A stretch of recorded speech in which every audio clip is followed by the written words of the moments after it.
पवन पुत्र श्री हनुमान जी की आराधना तो काफी लोग करते हैं, हनुमान चालीसा का पाठ भी कई लोग करते हैं, पर इसकी रचना कहाँ और कैसे हुई, यह जानकारी बहुत ही कम लोगों को है। बात 1600 ईस्वी की है। अकबर और तुलसीदास जी के समय की बात है। एक बार गोस्वामी तुलसीदास जी मथुरा जा रहे थे।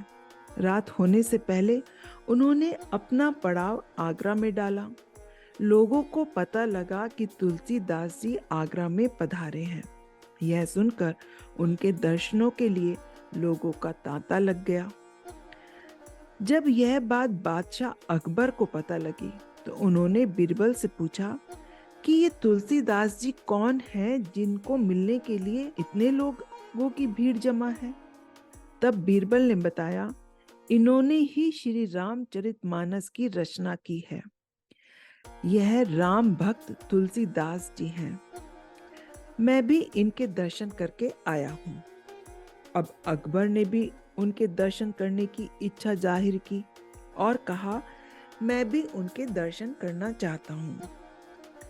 बादशाह अकबर ने अपने सिपाहियों की एक टुकड़ी को तुलसीदास जी के पास भेजा, जिन्होंने तुलसीदास जी को बादशाह का पैगाम सुनाया कि आप लाल किले में हाजिर हों। अब ये पैगाम सुनकर तुलसीदास जी ने कहा, मैं भगवान श्री राम का भक्त हूँ। मुझे बादशाह और लाल किले से क्या लेना देना। और लाल किले में जाने से उन्होंने साफ मना कर दिया। अब जब यह बात बादशाह अकबर तक पहुंची तो उनको बहुत बुरा लगा और उनको गुस्सा भी आ गया। तो उन्होंने तुलसीदास जी को जंजीरों में जकड़वाकर लाल किले लाने का आदेश दिया।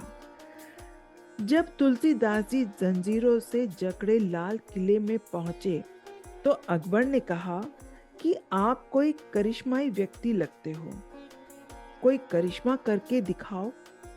तुलसीदास जी ने कहा, मैं तो सिर्फ भगवान श्री राम जी का भक्त हूँ, कोई जादूगर नहीं जो आपको कोई करिश्मा दिखा सकूं।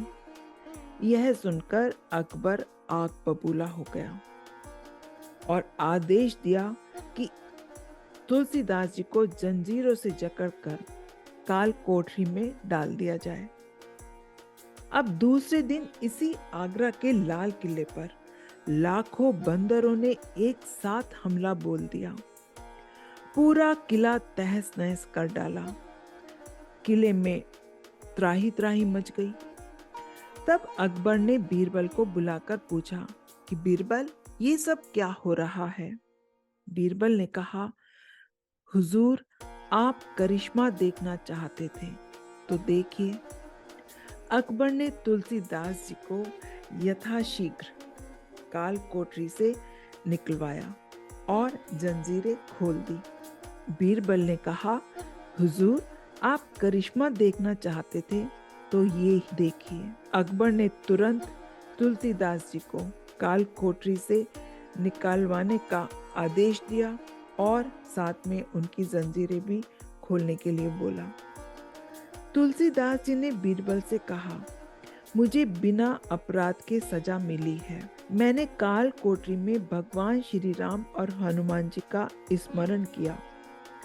उस स्मरण के साथ मैं रोता भी जा रहा था और मेरे हाथ अपने आप कुछ लिख रहे थे। यह 40 चौपाई हनुमान जी की प्रेरणा से लिखी गई हैं। जो भी व्यक्ति कष्ट में या संकट में होगा और इनका पाठ करेगा, उसके कष्ट और सारे संकट दूर होंगे। इसे हनुमान चालीसा के नाम से जाना जाएगा। अकबर बहुत लज्जित हुए और उन्होंने तुलसीदास जी से माफी मांगी। पूर्णतः सम्मान और पूरी हिफाजत के साथ लश्कर से मथुरा भिजवाया। आज हनुमान चालीसा का पाठ सभी लोग कर रहे हैं और हनुमान जी की कृपा उन सभी पर हो रही है। सभी के संकट दूर हो रहे हैं। हनुमान जी को इसीलिए संकट मोचन भी कहा जाता है। आप सबका कल्याण हो। संकट मोचन आपके सारे संकट दूर करें। जय श्री राम। गुरुवर कहते हैं, सदैव प्रसन्न रहिए। जो प्राप्त है वो पर्याप्त